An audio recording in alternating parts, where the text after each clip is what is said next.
Broadcasting Studio 24 in California, the entertainment capital of the world, featuring Dr. Dwight Rogers and Tony G. It's the Education Talk Show with Jeremy Brooks, Weekly Recess. And now, your host, Jeremy Brooks. Welcome to the Education Talk Show with Jeremy Brooks, Weekly Recess. We are live from Brooks Broadcasting Studio 24, and this is episode 27. And tonight, we're talking about something that is kind of on the minds of every education leader. It's something they talk about, but here's the deal. Not everyone is prepared for it, because tonight we're talking about school safety, leadership, and culture. Before we begin, we want to thank our 1.5 million viewers from across the world who have supported the show in 47 countries. And please make sure to like, share, and subscribe. And also make sure to comment. We want to hear from you. And if you're in the live chat commenting, we just may share what you mentioned live over the air. Tonight, we're diving into what school safety really looks like beyond procedures, the role leadership plays during and after a crisis, how culture drives behavior, trust, and outcomes, and what leaders can do immediately to create safer, stronger environments. Joining us tonight, as always, our in-house resident comedian, senior education contributor, Tony G. Welcome to the show. Thank you, Jeremy. Dr. Brooks, excuse me. I'm offended. I'm just playing. You're out of order. You're out of order. And then, of course, we've got the brilliant, he hosted the show the last time, Dr. Dwight Kofi Rogers in the house. Welcome, welcome, welcome. You know what? I miss sitting in that chair. I don't like, the angle, the lighting. I don't know. It felt comfortable over there. But glad to have you back. I can't wait to hear about the trip. Oh, I can't wait to share. And by the way, we may just get you in this seat permanently in the future with your own show. Okay, it's documented. You heard that, right? You heard that. Now, the future, for me, the future means like 3 months. Hey, us too. So we're on the same. Exponential growth. Yeah, there we go. But tonight, you guys are also going to kind of coast a little bit because you're helping with some segments. Right. So that'll be fun too. Looking forward to it. Yeah. And we also we're very excited about this. Our special guest has been on the show a couple times already, Principal Shaun Hurtado. Yes. Hello, everybody. Good to see you again. Welcome. Thanks for having me back, Dr. Brooks. Yes. Excited to be here tonight. Good to see you, Tony G, Kofi. Good to see you guys. Likewise, the man. Yes, the myth. That's the man. And also, before we really dive in, I want to just acknowledge that it's Administrative Professionals Week. So we want to thank all those secretaries, administrative assistants out there for all the hard work you do. You're the backbone of the school. We couldn't do it without you. We really appreciate you. Hope that, you've been, taken care of well this week by your, admin staff, your teachers, your faculty, students too, right? Absolutely. So hopefully you're feeling the love, but we definitely appreciate you Shout on out this to show. attendance clerks. Yes. Now, Genevieve, Kanesha, thank you very much for holding it down. I told you I'd give you a shout out because, again, you do such an amazing job. So kudos to you. All right. There you go, right? There you go. You have any shout outs you want to do? I just want to say a shout out to Paula, Regina, Erica, Yvonne, Yesenia, Ada, Alma, and all the ladies. Tabby, didn't forget you. And all the ladies behind the scenes that just make our school run and do all the things. They are literally the heartbeat, the backbone. That's what's up. Everything in our school. I couldn't do what I do without them. Yeah. And I don't even want to know my school would be like without those ladies doing the work they do every single day. So That's what's up. Thank you, ladies. I appreciate you so much. All right. Okay. Hey, I'm sorry. hey, I appreciate you. Yeah, how many you got? I don't have as many as this guy. Right, yeah. I only have two. I have two solid ones that I love dearly. I think they do an amazing job. And the whole team does a great job. Don't get me wrong. But those two, they are standouts, and I just really appreciate them. But I love the way you celebrate that. Appreciate you, my man. I'd like to shout out to my wife. She's also my secretary. Good call right there. There you go. Absolutely. Yeah. Well, we do want to start off with our check-in because we always do a check-in on this show. It's part of the fun. And so we're going to start off with Tony. How's your week been? So great week for comedy. Been killing, and it feels good. You just feel good.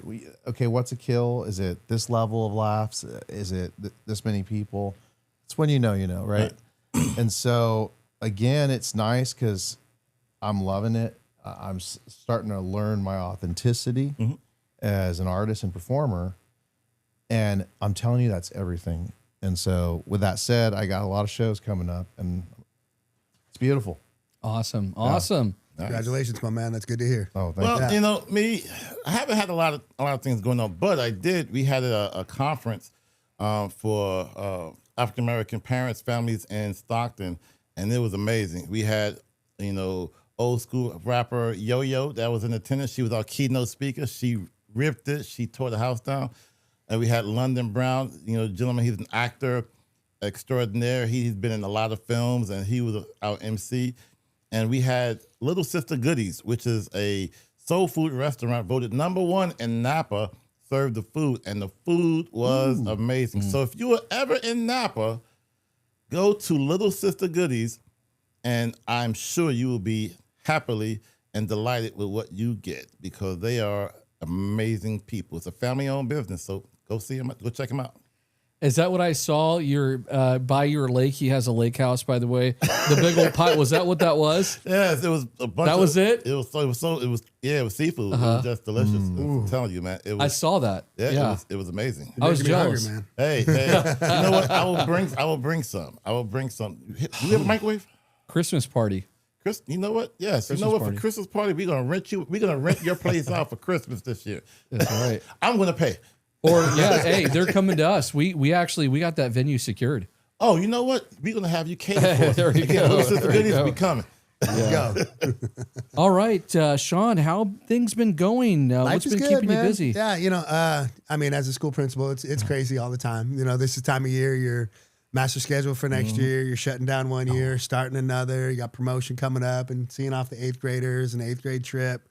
But it's also a very exciting time, right? And so you're seeing the kids that you've worked with for a couple years, culminating, getting ready to go to high school, take on that next big step. And so, it's, and then you also I'm having the 6th graders come in and doing the feeder school visits and you're getting to know those kids. So just a really busy time of year, but a fun time of year and really making connections with kids. And it's also exciting too because you just recently were you were co-author on Yes, an amazing sir. book. Yep. We're going to talk about it, but you got to do that too. Yeah, so good that came out in January. So book number 4 for me. This one, I've self-published a couple, but this one wrote with a bunch of people and got it published. And so it's very exciting. And I'm going down to Palm Springs next week and speak at a conference down at the Boost Conference.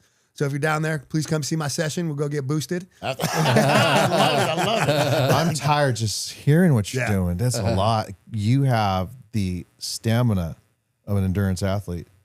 I try, man. I get up, work out, take care of myself, right? You got to. We're busy people, and got to model it. So one of my big things is if you take care of yourself, you can take care of other people. I like that. Absolutely. I like that. Yep. Wow. I don't know why I pointed at you, Jeremy. That was real. That was not. That's so wrong. That was like a Freudian slip. No. I'm in trouble, dude. What are you trying to say, Tony? That was not. That's so wrong. I just We're gonna remember this is a Zumba. live show. You know what? After you said it makes me want more donuts and cookies. Okay. Yeah. I want to have them I see with what you. you're doing there. I mean, some too. Now I'm sad. I'm not even mad about it. I want more Because you cookies. did point at him. I don't understand. It was a natural, like I'm on stage. I'm just, and it just slipped this way. I always do this. Yeah, okay. That's my wife. I go, hey, you. Oh gosh. Okay. We gotta get Good to save, Tony. Good save. segment Good save. 2. Yeah. Well, hey, very excited to have you back. And we can't wait to talk about your book. And it's been an amazing week as well here. Should I share what I got to do recently? Absolutely. Yeah, I want to hear all please about do. your trip. Yeah. So we went to the Caribbean and we went to the Bahamas, my wife and I, and we did a family trip. There was I think it was 29 of us. And we went to St. Thomas, we went to St. Martin, and we went to Nassau Island, not to be confused with NASA, by the way. Because here's the deal. I went on this trip thinking we were going to NASA. Okay. And I'm on the ship. And then I ask a relative, I say to them, I can't wait to go to NASA tomorrow to see the rockets and all the. And they're like, no, NASA, not NASA. So I was like, how do I get off this? I signed up for NASA. So anyway, no. I'm just playing. I was going to believe it. Yeah. Comedy. It's the art of comedy here. Come on. We're Remember, you were over here when you did that. You That's back right. there now, That's right. okay? I love it. But, No more for you. Yeah. So it was a fun trip. And, you know, the biggest thing for me, the biggest takeaway was just kind of getting a break. I mean, I feel like we're so busy. We're constantly going for to take care of ourselves. And, you know, it's important to take a break and to reflect. And sometimes a change of scenery can do a whole lot to change, you know, and reset our mind. And Absolutely. Yeah, vacations are self-care, man. Yeah, Take care of yourself, exactly. and now you're gonna be Self-care. taking care of other people. And like you said, There you go. exactly. You take care. It's you, wisdom. You can It's take care of wisdom. others. yes. So I plan on hopefully doing a lot more of that in the future. We'll see how it goes. But hey, I'm really excited, you guys. We got a great show tonight, and we're gonna go ahead and get started. The first major topic that we're looking at here is on school safety, a systems approach, and we want to talk about this fabulous book that you wrote, of course, and we're going to dive in. And you know, people hear the word school safety, and I think oftentimes, you know, most people think about drills, they think about procedures, they think about that aspect, sort of the security measures. And you know, but this work, this book that you and your co-authors wrote, it's not just about sort of, you know, reacting to emergencies. It goes beyond that.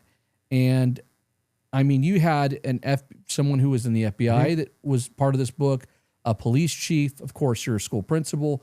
You had a lot of other people as well. What an incredible book. And I can't wait to dive in further. This is such an important book. I think if you're out there, you need to get a copy of this for your team and go through this. Let's start off right here.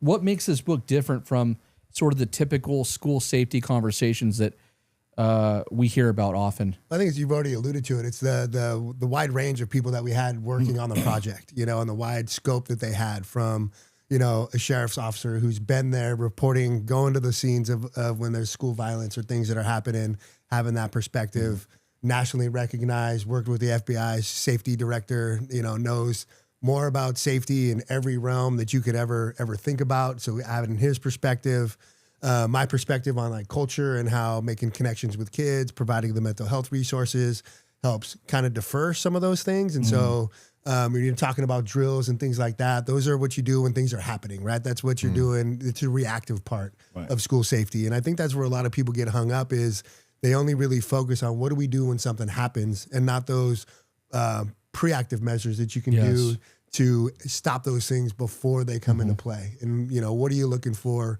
Who are the ones that are showing the signs that things are going wrong or they need some help? And the earlier you can intervene with students that are having problems or people that are having, you know, mental health issues or just, you know, negative influence in their lives, things like that. Just the better, the more you can get out in front of it and the safer you can make your campus. Would you say that that's something where, you know, it's one of those things that oftentimes school leaders that were maybe getting wrong is sort of including those types of preventative measures as part of school safety? Yeah, and this, I think we get caught up in it. It's not going to happen here, right? Like not at my school. And so, you know, if you have a good, you know, things are going well, you know, maybe kids aren't getting in fights. There's not an undercurrent of things going wrong. You can get complacent. Absolutely. And I think it's that complacency that, you know, most people get wrong is that they don't believe that it can happen here. And they maybe miss some of the signs and things that were shown before the event actually happens. And so I think just being proactive and always realizing that, hey, we can have the greatest schools with the greatest systems, the greatest drills, but we have to look for those underlying factors that are showing themselves before these things happen. And if you get complacent, you're not going to see them. And so that's what I see. Relationships are critical then. Critical.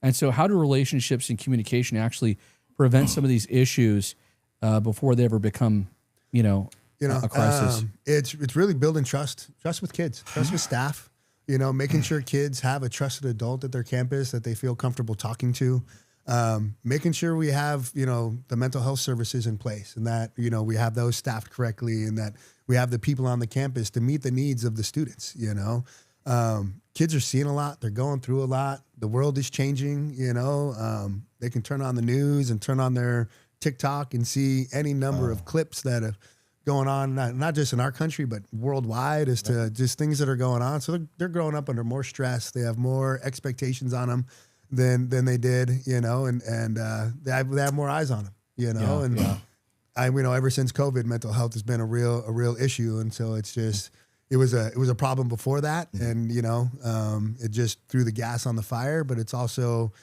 continuing to go, and just, kids are growing up stressed out. And like I said, I don't think they're being modeled correctly with a lot of times what's going on in the world and society about how to handle those issues. I want to let you guys know on some questions here in a second too. But if you're out there, you're watching us live, please feel free to comment. We do share the comments out over the air. And if you have questions for Shaun, for anybody on our panel, please let us know, especially as it relates to school culture, leadership, school safety. We want to try to address those and answer those questions. Dr. Rob, shout out to him. He's in the comments. He mentioned that it's not just, the physical aspects of safety. I hope I'm not butchering this. It's also the psychosocial aspects as well. They're critical. The emotional needs, the empathy that, we often hear from Tony as well. And so those are all really important parts of school culture. Right. But gentlemen, panel, did you guys have any questions you wanted to ask Shaun? Well, two things that stood out for me that I really appreciated the comprehension or the comprehensive way you look at it, right? Because we talk about being proactive.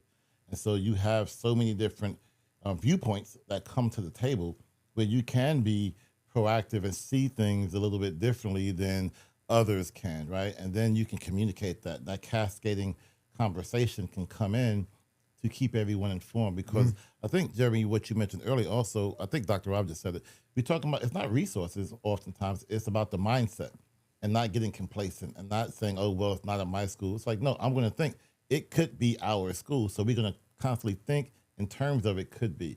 And every day that we don't have one, we become thankful. But it's not.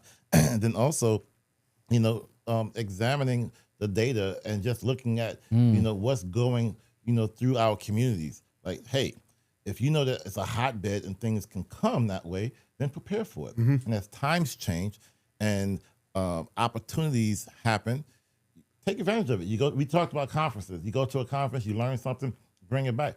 Do you think we can implement this at our site? Asking those questions, would it be useful? Those type of conversations. So I really appreciated you for bringing those perspectives in, because that was very good for people to understand that don't get complacent. You can't get complacent when it comes to safety. No one predicts an accident. No one predicts it. It just happened. That's why it's an accident. That's why it's an anomaly. And I want to let you jump in too here in a second, but just also, you kind of had me thinking about when I was a site administrator too, those relationships that our staff members, our school site assistants, our secretaries, our teachers have, because it seems like, Coach, everybody has a unique relationship with these students, and they may not come to me as a vice principal to report something, but they might really have a good bond with this coach or this teacher, and they might feel more comfortable sharing, what's going on with them, and we can be prevented in those ways too. So as you said, those relationships are absolutely critical. Right. And then when like what Jeremy was saying, when you do have someone going to, let's say, the cook or someone the guard duty, and they are all informed and everyone's looped in, so now they know what to do with the information, because sometimes people get information and don't know what to do with it. And that's a huge part is, when you hear the information, the adults have to know what to do with it, right? And so having those proactive conversations with our staff and staff meetings about, hey, if a kid makes a comment, don't brush it off. Right. Yes, even if you think it's inconsequential, nothing's going to happen. Oh, the kid was frustrated. Still address it. Tell somebody. Absolutely. So it can be addressed, so we can figure out, talk to the kid, talk to the parents. Absolutely. Not in a punitive way, right, but just to make sure the kid's okay and everything's going okay, and to show that we care, right? Normalizing those conversations. Because if a kid reaches out and is saying they're going through a hard time, and nobody ever goes and circles back and says, are you okay? Right. Should really show that kid care and concern? Yeah. Right. You know what I mean? And so it's like, what are the message we're sending that kid if nobody ever circles back and addresses what is actually going on. And when Absolutely. it gets blown off, Yep. it just sends a negative connotation and negative message. That is so true. It's absolutely critical. And the other thing too is, when you're working even at like the elementary site, some of the things that maybe come across your desk as a school administrator, you may look at those and say, "Oh, that's such a small thing." Right? But no, it's not small to that child. It matters to that child, and it can. You think about when we think back to our own childhood in school and some of those incidents of, bullying on the school bus or the playground, those may have seemed, very insignificant to the adults at the time, but those things stick with you your whole life. Right. So they're not insignificant. Right. Tony, did you have a question? We got to get ready to move on. We're not done with school safety. We will still continue to talk about it, but we got to get ready to move on to the next segment here really soon. Let's skip it because let's stay on track. You know what I mean? Okay, all right. Let's get to the Keeping train. us on Hey, track over here. I like watching these men chew on the meat. I watched the whole thing. It was beautiful. What am I going to add to this? This is All right. lovely. Well, we will move on, and Dr. Rogers, we're going to let you. You're going to take over this next one. Okay. So now we're going to talk about, gentlemen, we're going to talk about culture now. So when we look at culture first, how do we define school culture? I know for us as educators, we talk about culture continually, but for the average person, how would you sum up school culture? So I talk about this, and for the average person, to me, it's how do you feel on Sunday night when you're thinking about going to work on Monday morning? Right. Right? And how does that student feel on Sunday night when they're thinking about going to school on Monday morning? Right? So if you're having a lot of absences with staff on a Monday and a Friday, that maybe is a sign that the school culture is not where it needs to be, right? Because if people, how does it feel, right? Yes. And I think culture is something you can feel when you get on a campus. How does it feel? And then, if you get little Johnny, little Susie, and they got a stomach ache, that's not every Monday. And so I go, what's really going on with that student why they don't want to come to school? Absolutely. Right. So if you're going to bed and you're excited about going to school the next day, whether you're working there, you're going to school there as a student, I think your culture's in the right spot. You're doing something there that wants to get the kids there, that wants to get the adults there. So that's my tagline. Is that was a great one. That was a great one. I want to jump over here to Jeremy real quick. Jeremy, so as an administrator, when you look at school culture, how do you influence school culture as an administrator? Oh, there's a variety of ways. But I mean, he wrote the book on it. He's written multiple books for real. But I think one of the reasons why, I've always felt like a connection to you is because you're so brilliant with school culture. Robert Hinchliffe too is a friend of mine. Same thing. He's written about school culture, but I'll kind of go to, hopefully he doesn't mind to talk about Robert Hinchliffe's school. Kids are excited to be there. They have these big, amazing events that they do with, they'll do, somebody said something in the control room. They'll do different teams. They have the buildings are divided up into teams. And there's competitions and it's fun and it's exciting and they have these big events and they become a model school. But again, it's how you feel. Again, you can feel it. It's different than the climate. Right. It really is. But ways that I've influenced school culture is, by number one, collecting data like we talked about. You mentioned that earlier. We don't just collect data on school safety, collect data on, even in assembly. What do your staff, what do they see as challenges or issues? And then go back and fix those things. Absolutely. Follow up. Checking in with your staff members. That was something that I tried to do too, is get around as much as possible, be outside as much as possible, around the students. Oftentimes when you're a site leader, you're so busy, you get caught up at your desk. And it's important to take those moments to get out and be present and front and center. But those are some of the things and ways that I've, tried to impact school culture. It's absolutely fundamental, though. But those are great responses, especially when you said reflect, and then also you're following up. Because when you follow up, then people know that it wasn't just a checkbox. So I appreciate the intentionality. So Tony, with you, what are some of the biggest mistakes leaders make when they're trying to build culture? They're trying to build it by themselves. Oh, they're trying to give us some snaps on that one. Give us some snaps. No, here's the deal. And again, it's a weight, it's a cross to bear. Every administrator signs up for this. So you want to say on one side, well, you signed up for it, but at the same time, where's their empathy? Because they're men and women, and it's like have worked with so many in the CYA's level. I've cried with them in offices. I've been screamed at them in offices. I've had the whole 9 yards. And it's all about put that ego away and serve. And the people will rally around you like a William Wallace. I'm serious. Or a Joan of Arc. I can do women's. We can talk about women. Joan of Arc, baby. Okay. It even reminds me of like, I've taken the principles and practices that I've learned as a school site leader, and I brought them to our company, Brooks Broadcasting, and tried to build culture too. It's our nights out that we do. Right. We do comedy nights, or we try to do fun stuff. We'll go out to dinner and do different things. And I think that cultures, it's a lot of those things. It's bringing in the donuts. Right. I mean, we have too many Hey, sweets, Mr. right? Cheese. Right. Yeah. But I want to jump back here to Tony real quick and just say that, when you said they would like to build it by themselves, I felt that, right? Because, sometimes as educators, you want to do it and you want to do it the way you envision. And sometimes people go out and they try to make it happen without bringing everybody along. But that a leader has to have people that actually follow them. Yeah. Right. So thank you for that. And then also the piece, when you mentioned about, the compassion piece, you talk about just being in there crying with them and just being in the thick of things with them. So that's culture, because people expect them to, you learn to know who you can I trust. feel, because I've seen these, again, so many principals that can't cry. And it hurts. You know what I mean? I'll Because cry it's- with you. We got to cry after this, dude. Hug it out, guys. We're going to do it. cry. You can't Everybody's crying, man.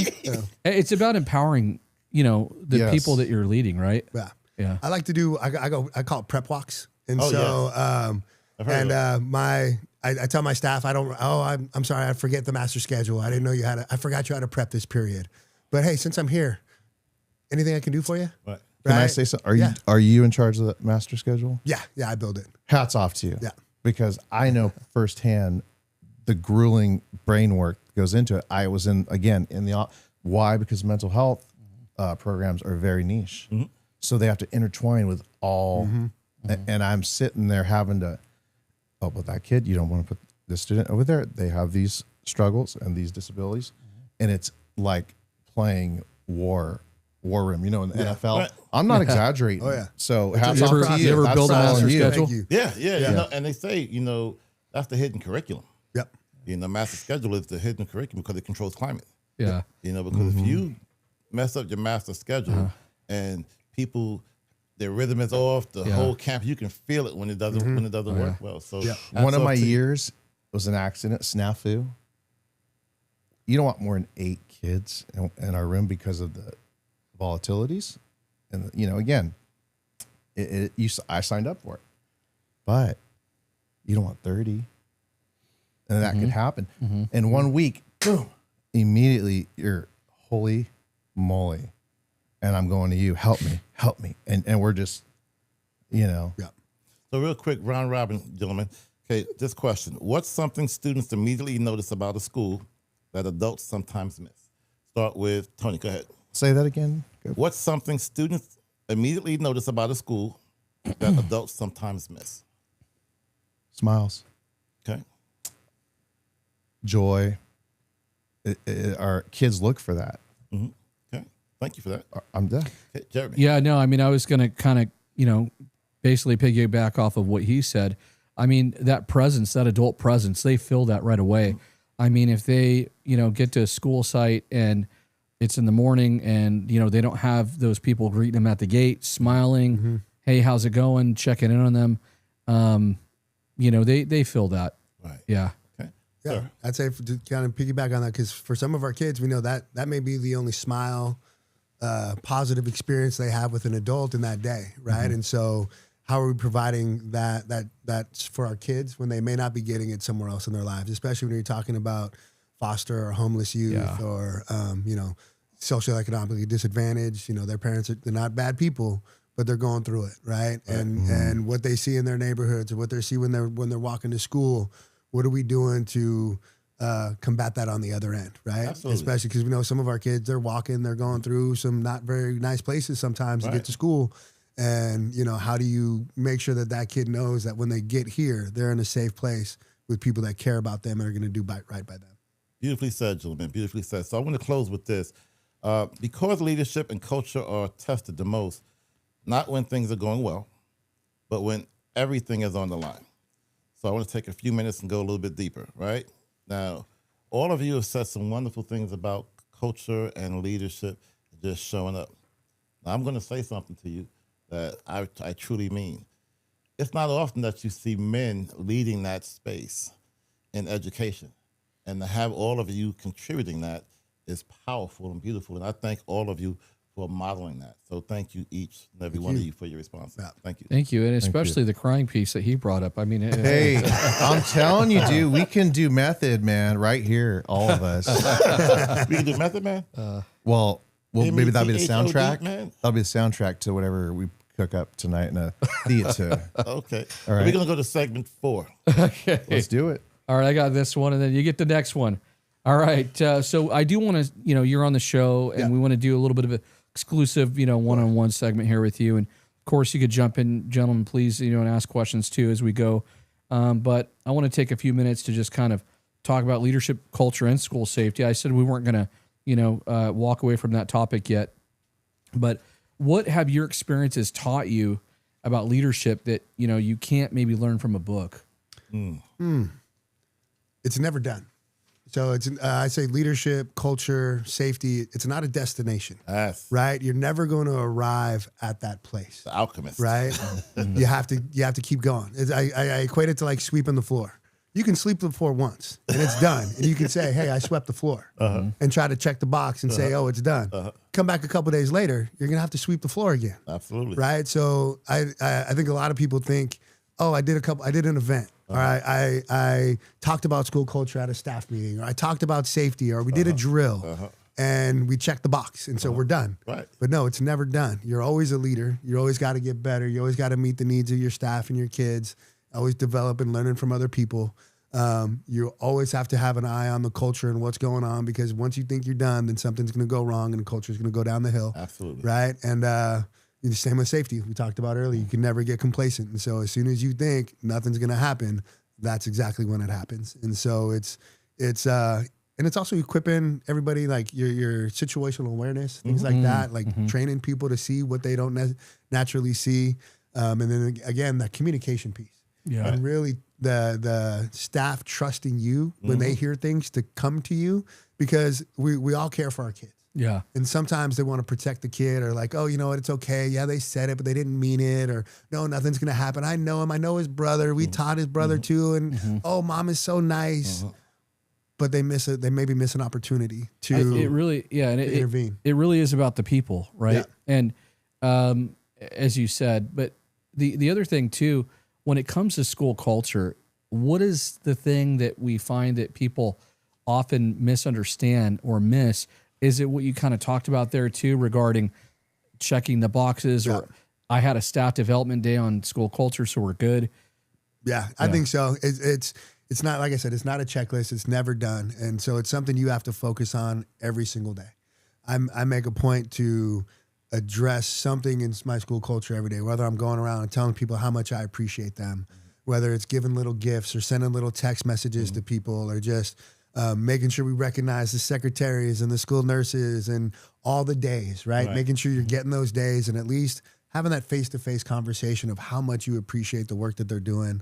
And it's really, again, building that trust. I love what you said right there, how much you're showing that you appreciate the work that they're doing too. Yeah. Because oftentimes, when we look at burnout, when we look at people that leave, and we have a huge teacher shortage right now, right? Oftentimes people leave places because they feel undervalued. And so if we're reminding them, "Hey, I care about the work that you're doing," and even if you're struggling and you're maybe one of those new teachers, because half of all teachers leave within the first 5 years, reminding them that they are valued and they are appreciated, and you did this today, which was really, really great. Maybe these are some things we could work on later, but this was outstanding. Yeah. Well, I alluded to the prep walks because it also allows me time to figure out what's going on with people's 5 to 9. Right? I feel like a lot of people have a good understanding of what they're doing from 9 to 5. Right? They have their lesson plans, they have their job, they know what they're doing, they have their job, they know what's happening within that amount of time, and they can wrap their head around it. They can put the outside life away. But what's going on with people when they get off work? Right? What is going on in their personal lives that they're not talking about that's impacting what they do every single day? You know what I mean? And so when I'm able to get in and have those personal conversations with people, and I may not be able to do anything, in the moment, but I'll tell teachers, hey, I thank you for telling me you're going through something. You know what? For the next 2 weeks, I'm going to come by and I'm going to give you a hand signal. I'm going to give you a thumbs up. If you give me a thumbs up, you're good. I'm just going to walk through your class, or I'm going to leave, and you're never going to know I was there. You just modeled that, though, right? That's modeling for those kids, because the kids need that consistency, and you're doing it for adults. And then if you give me a thumb sideways, it's, hey, why don't you step outside for a minute? Or somebody's got to go outside, and I'm going to teach your class. So you just, I got to just say, keep going. when you said that just now, I think I saw a tear roll down his cheek. You had me at hello. That's the thing. And then I said, if you give me a thumbs down, it means you had a phone call in the main office, and I need you to go, and you're going to be gone for about 20 minutes. And then I'm going to teach for about 20 minutes, and we're going to find somebody. And if you need a sub, we're going to get you a sub, and we're going to cover it that day. That's beautiful, because see, that's a plan, right? That's a plan. Everyone understands that, and you get buy-in from folks. Colin Powell talks about leadership being that people will follow you even out of curiosity. That's a leader, because sometimes you do those little things, and those nuggets will pay itself, whatever, for years to come. So well, people, well, I've always taken, I take care of people that take care of people. And my staff takes care of people, so it's my job to take care of them. So if they ask me, they guys are saying, hey, if a staff member asks you for something, get it done. If they ask you to check in on something, check in on it. If they ask you to have a conversation with a kid, have the conversation. Do you have job openings? I mean, what's going on over here with this guy? I know, right? So, but that's what happens, you don't have staff turnover issues, right? No. I mean, it was Unless they're retiring. My young teachers, they're not leaving. They're not leaving the profession. They'd be crazy. So take it from a pro, veteran. Yeah. So, like I said, take care of people. His mind is blown over here. I'm over here like, this isn't real. This is That's a utopia over He's there, a right? fraud. He's a fraud. He's not real. Holy cow. No, I felt it. Remember you talked about feeling? Yeah. As soon as I was here, I felt it with you. He's not even Sean. He's someone else. I don't. Scooby-Doo. Where's the real Sean? Take the mask. Oh, it's so funny. My gosh. Yeah. Well, here's the thing too, Sean. If a business, because culture is not just isolated to schools, it's businesses, it's nonprofits, it's lots of different organizations. It could be a state organization. Here's the deal: if somebody were to come to you and say, "Hey, look, my culture is broken in my organization, my business, whatever it might be," what would you first look for? I mean, when I walk into a school, I want to see what are some of the first things that you see when you walk into a school, right? If you're seeing things that I think are geared towards adults, we're missing the boat, right? So if the kids can't walk in and immediately see something that ties them to the school, then we're missing the boat. And so we have to have, I believe, we have to have programs. We have to have something where every student can see themselves. And so I would ask about their programs, ask about what does their front office look like? How are people greeted when they walk into the front office, right? How's that customer service? Because you'll hear about it. You will hear about it. You do. And so to me, it's looking at the little nuances and what are some of the little changes you can make that'll go a long way. Yeah, and it's funny. What I was going to say is you'll hear about it in your inbox. If you don't hear about it in your inbox or a phone call, it's going to be out there on social media. You don't want that, right? So important at every single level. But here's the thing, based on what we just kind of talked about, it sounds like school culture, it's not a single strategy, right? It's it really isn't. It's about how we show up. It's about relationships. It's a multi-systematic approach to leading and to creating an environment where people really want to be. Yeah, it's a all hands on deck. It doesn't matter what we talked about, from the custodians to the lunch ladies to the campus supervisors. We all have to be on the same page, going the same way, and having the same vision. And so it's communicating that vision, sharing the vision, and getting buy-in on the vision. Well, and I want to get Dr. Rogers in on this one last question, and we got to move on, and we're going to let Tony lead this next segment. All right. But Dr. Rogers, I mean, you're at the district office. I mean, do you see, a lot of times I think back at the site level, us little guys, we look up to you and we say, what's going on up there? And, we wonder, does culture exist at the district office, at the central office? If so, how do you create that even at that level? What, and how does it, how do leaders at the district remain consistent with the cultures that they're building across the district? Shaun said it perfectly. You model that behavior that you want others to see. So you check in with the principals. You check in, with your other district leaders and saying, hey, we're going to get together so we can have those conversations, so we can all be consistent. Because that's one of the worst things you can do is you can be inconsistent, sending the wrong messages, and then sometimes having fatigue. Because you put so many things out at one time, and everyone is pulled. You hear that. We feel that. Yeah. Don't put anything else on the principal's plate. They have enough to do. Let's be mindful of what they already have to do on a day-to-day basis so we can allow them that opportunity to pace the work. Because, again, you take care of people who take care of people. So if we push out and we put more work on them to do and they can't do it, now the system is not working well. And there's so many different departments. Absolutely. And you got to communicate and work together. Right. And we have to know, okay, the special education department. Okay, we have the language department. We have, the counseling department. Okay, what are we putting on this one principal? Right? And so, hey, let's pull back some because that principal has already received messages from 4 different departments. They can't take anymore. We have to make sure and be mindful. So we have to communicate with each other to make sure that we are providing every principal an opportunity to be successful. We have to set them up for success. Yeah. And that's how you do it. We have to take care of each other. What do you think about this? I love it. You create the conditions so decisions can be made. Absolutely. And so people can do the work that they do. That cascading information is powerful, because, again, it starts with superintendent. Superintendent sends out a message, and how that superintendent have the assistant superintendents, divvy out information, and then our directors get it. And so we have that cascading waterfall of information, and we can now go out and ensure that we can support and coach. And like you said, I'm going to check in with this principal. Now, if I give you the thumbs down, I need to take over your school for a while. So now I want to take that, right? I need to take over your school for a while so you can go out and you can go take a breather for a minute because I know you need that. Yeah. And it's not a big deal because, again, that's the expectation. Have you had to do that ever? Absolutely, especially during COVID. When I love I love what you said. But you said it's not a big deal, right? Because a lot of people think it's a big deal, and that if I say something, I'm going to be looked at differently, or I can't look weak, or I have to be. You're human, right? So, we have to bring those human qualities back into that space so people can feel like, hey, I'm tired, and let me own that, right? And then we can have a discussion after about the self-care piece. Yeah. How can I help you take care of you so you can take care of them? Hey, this is all super important conversation, what we just mentioned. So we spent a little more time on it. So thank you guys. Absolutely. I want to mention this real quick. Dr. Rob, we love Dr. Rob. Rob. He just now said in the comments that it does oftentimes, as we mentioned, start at the top. It starts at that superintendent level. And depending on the skill set of the superintendency, you see varying degrees.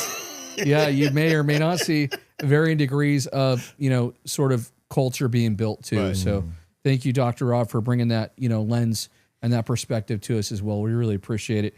And keep the comments rolling. Very excited. Tony G is going to take on this next segment, but he's going to make sure that we wrap it up because after this, I think we got final words. So you're going to lead us into the final word. Take it away, buddy. Here we go. So Dr. Brooks has left the building. Not really. Jeremy, that's enough out of you. You're not the doctor anymore. All right, now you got me crying. So because what we've been talking about tonight, guys, we're going to just open this up, guys. It's panel time. And I'm going to round robin. I don't know who I'm going to go to. Because I'm unpredictable. Shaun, give it to me. All right. When you think about leadership, culture, and safety, how do these ideas translate outside of schools? I mean, it's the humanistic effect, right? And it's really getting to know people. I know big on empathy, right? There's so many people going through so much, you know, as it's in schools, out of schools, district offices, in homes. You know, the world is a stressful place. Yes. And so how can we be empathetic to the people that we're dealing with? It doesn't matter where we're at. Right. And what has gone on in somebody's life that's going to make them act like that in that moment. Right. Right. And if you can look at that and say that person has a lived life experience that made them the way they are, it may not necessarily be their fault. That they've been trained to act like this. There's something's happened in their life that requires you to stop and ask questions. Yes, and so it's that reflection piece is what has this person gone through, and how can I get them what they need? And let me guess, that takes more time out of your day. Yeah, it does. But when you can meet people where they're at, absolutely, right, and give them what they need, excellent. The whole system goes better. It doesn't matter if it's the culture in our communities, the culture at our schools, the culture in the grocery store, right? If we can meet people with that and just understand that people are going through things and you don't always see it, but there's a reason why, and then just try to understand where they're coming from and have that conversation. You're still leading this one, buddy. Yeah. I had to bring this up. He reminded me of a point that I'm hoping that you'll share too. You brought this up one time. I saw you speak a while back, and you brought up also, like, think about people's social media feeds. Yeah. You said something about that a while back. Do you remember what that was? It was. Well, see, I mean, as adults, we culture our feed, right? And we see something we don't like, we'll thumbs down it, we'll do that. But kids aren't doing that, right? They're going through and they're seeing crazy things coming through their feed, and they're scrolling through. So every 3 or 6 seconds, they're getting sometimes some very negative imagery, right? Some very negative messaging. And that starts to be normalized, right? And they think that's desensitized. Yeah, they're desensitized to it. And it's like, hey, if this is going on, this must be what the world is, right? And that's not always the case, right? It's like, and so as adults, we can kind of feather that out sometimes. Be like, oh no, I don't like that. Get that out, thumbs down it. But our kids, they're not doing that, right? A lot of times they're seeing some of the adults too. Some of the adults, they're thumbs up in it, or they're laughing at it, right? Or they think it's funny. But when you're looking at something violent or something that is inappropriate and you're laughing at it, what message are you sending the kid that's sitting next to you, right? Absolutely. Right. Or it drives me nuts when I go out to eat and everybody's on their phones, right? And mom and dad are on their phones and kids are on their phones.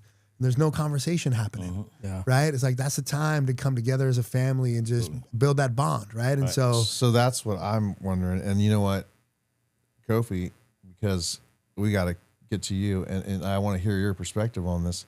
How do we get schools, culture, what he's saying, hand on the pulse, right? How do we do that? Get the impact performance across an entire organization. Leaders lead, again, like Shaun talked about, you set that model, you put it out there, you have that conversation, and you, like cell phones, for example, the cell phone policy.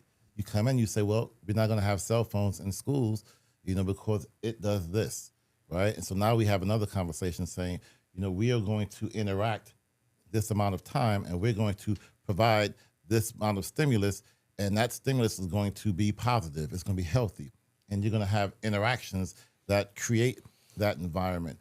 And when you do that, then you set the standard and the tone for what you want to expect, and the outcomes are going to happen in a positive manner when you know that kids are interacting with each other in a positive way. But we have to model it. We have to explain it. We have to push it out there. And last but not least, Dr. Brooks. Okay, real talk, Dr. Brooks. What are your thoughts on this? What these two added in? I mean, first of all, regarding the social media feed bit that you're talking about, I mean, it is so true that, we look at the anxiety level, the stress level, and, again, these are children, these are staff members, these are faculty that are coming to our campuses every day, and they might be, experiencing that negativity too across their social media feeds. And also, I mean, it's in the political climate, not that we get political on this show, but it is out there. And, when you look at some of the increase in sort of things that site leaders are addressing when it comes to behaviors, there's a huge increase in that. And so we got to counter that. But how do we do that? Good leadership also building strong cultures, Yeah. connecting with the staff. And if we don't get a handle on it, we see negative outcomes, not just in, academics, low proficiency, but also in the behaviors that present themselves on campuses, higher rates of suspension, higher rates of, you guys know what, all the Jeremy, negative things. now it's Jeremy, okay? Because we're going to all three of you guys. You're there. Let me ask you this. If you walked into an organization tomorrow, what are you looking for? Tell me, what are you looking for right away? What's your impulse and culture? Well, it's funny that you asked that, because that's something that I don't know if you guys do this. Let me know if you do. I automatically do this, I think, just as a former school site leader, as a leader. I look at culture in different organizations, whether I'm at a restaurant, I look at the way they lead, I look at the staff, the way, the procedures, and store, anywhere I go out in public, and I try to take those things with me, and I'm like, that was actually pretty impressive, or, ooh, I think they need to work on these things. Or every time I come in here, I notice there's it's interesting, I notice new staff. Right. What's going on there? You could see the big picture. Yeah. And all that. Yeah. You see the process, the planning.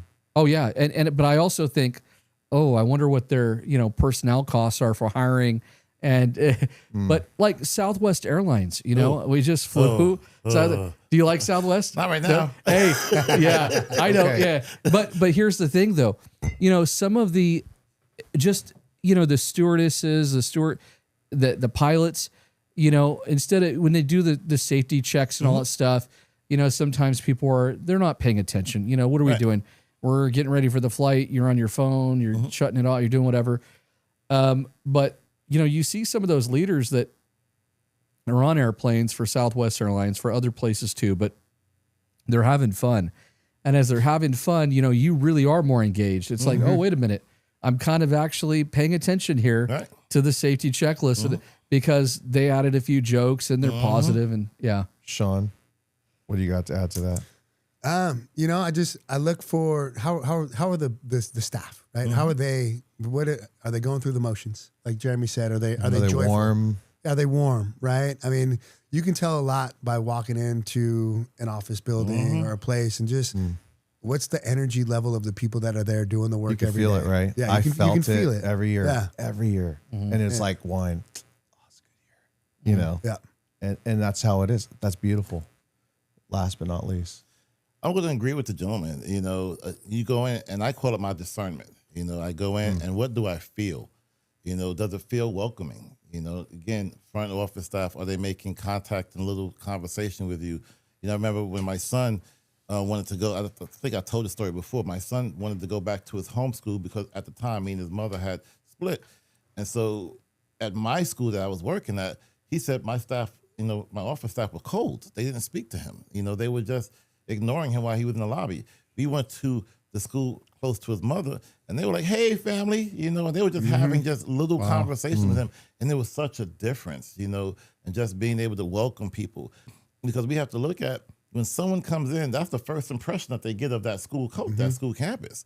If the campus monitor or the guard there, do they come in? Are they nice, or are they taking their job a little too serious, like Barney Fife?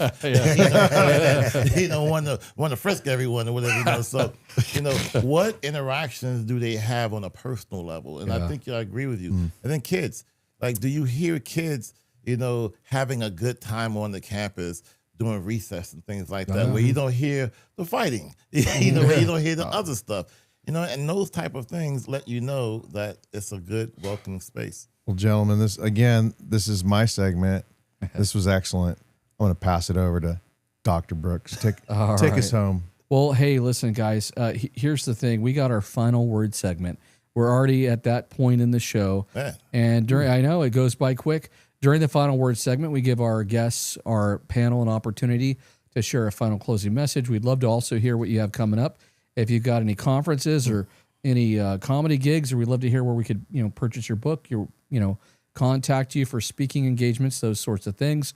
So we'll start. I think we'll start. Who wants to go first? We'll start over here. I'll go first. Over here. First. Yeah, Dr. Rogers. I just want to say thank you, Shaun, for being on the show. This is the first time that we've interacted on the show, and I can tell you that what you said really resonated with me. And so I just want to say I appreciate it because I feel a lot of what you say, right? You talk about taking care of people who take care of other people. I say that in life in general because that's a human quality that we cannot ignore. Sometimes as leaders, we forget, and sometimes other leaders forget that you're responsible for those individuals. And it's a privilege to be in that space. And we cannot take it for granted that if we beat down on those people, they're going to beat down on other people because they're tired, not because maybe they want to, it's because they're tired, and we can't do that. So if we don't do anything else as leaders, make sure we are taking care of those who take care of others. And most importantly, take care of yourself. That's right.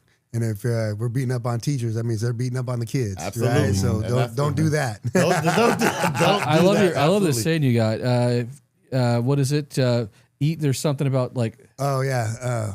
You put them on the spot. Yeah, Sorry. Yeah. Oh. Yeah. Oh. You got to feed the staff so they don't eat the. Feed the staff so they don't eat the kids. There you go. I love it. Yeah, That's real. I need it. Breakfast burritos changed me. I know. Mr. G was nicer with his breakfast. A whole different thing. Like, all right, guys, how you doing? No. All right, Tony G. All right. Well, this was an awesome, experience, but It's always awesome. It always is, but it gets better and better and better with Brooks. Yes. I don't know. I've spoken with people out in Africa doing incredible things, like the Spix Foundation, and they're doing stuff, amazing things, right? And with so little, and I've met some of these people, and they call it a ministry of education out there. And then I was looking, I was like, wait, ministry of education? It's like they understand the cause is great. And when you understand the cause is great as a teacher, as a therapist, as a principal, as a behaviorist, as a director, as a superintendent, your cause is great. Not just, it's nice. You know, who doesn't want to get paid well? But your cause is great. And if you don't, you got to wake up to that. Excellent. Well said. Sean, Yes, take us sir. home. Well, you can. If you want to talk to me more, look me up. ShaunHurtado.com has all my contact information. Some free downloads on my website as well. If you just want to have some places to get started on addressing school culture, and all my books are available on Amazon. So just search Shaun Hurtado, and they'll all be there for you. Nice. Hey, amazing book here too. I love this. This is a great cover, and you guys have this in hardback. You've got different. By the way, who's buying this book the most? Is it staffs? Is this? I could see people going through credential programs during their admin credential reading this. Yeah. That's the thing. It's written for almost every sector, right? Because if you're a campus supervisor, you can go in there and you can look at some of the safety stuff and get that. If you're a therapist and doing counseling, it's got the mental health aspects in there. If you're an administrator and need to know some of the proactive things and then some of the best practices when things go wrong, some of that is in there as well. So if you're building a safety plan, you can go to this book and get some good ideas. We have a ton of resources linked for all kinds of organizations around the country that are going to help with that. So it's a comprehensive book that you can look at K-12, central office, site leadership. Teachers can get stuff out of it. So I think it's one of the goals that we had was to make it so every educator could get something out of the book. Very nice. That's amazing. Congratulations on that. Thank you, sir. Huge Appreciate accomplishment. Amazing book. I have a copy of it, and I'm definitely reading it. I don't know about you guys. I definitely get you gonna have to get copies. Yeah, I got to read I this just as well. witnessed the real thing. I know. So, Jeremy, what's your final word? I didn't know that you'd ask. Wow. Put me on the spot here. I'll say this. I didn't share this with you guys earlier, but this was really a cool moment that I had. It was last week on Saturday. We're in Nassau. We're in the Bahamas, another country, and believe it or not, this is a true story. I had my grandma. I'm watching my grandma, hanging out with her. And there's a couple of, 3 young boys came up to say hi. And so, of course, naturally being an educator, hey, how do you like in school? What grade are you in? And my grandma says to this, this young child, she says, he's an educator. He's a teaches and has done these things. And he says, I know I've seen his TikTok. I've seen him.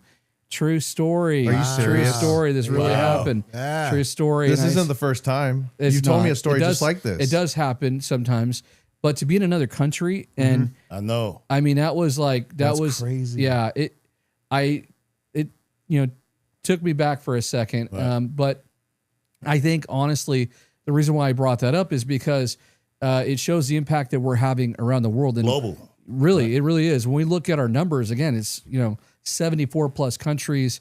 We look at the airtime; it's through the roof, and Our cause is 1.5 great. million viewers. But I mean, to have a child, seventh graders say that, and it's thanks to you gentlemen too. It's thanks to the people in the back.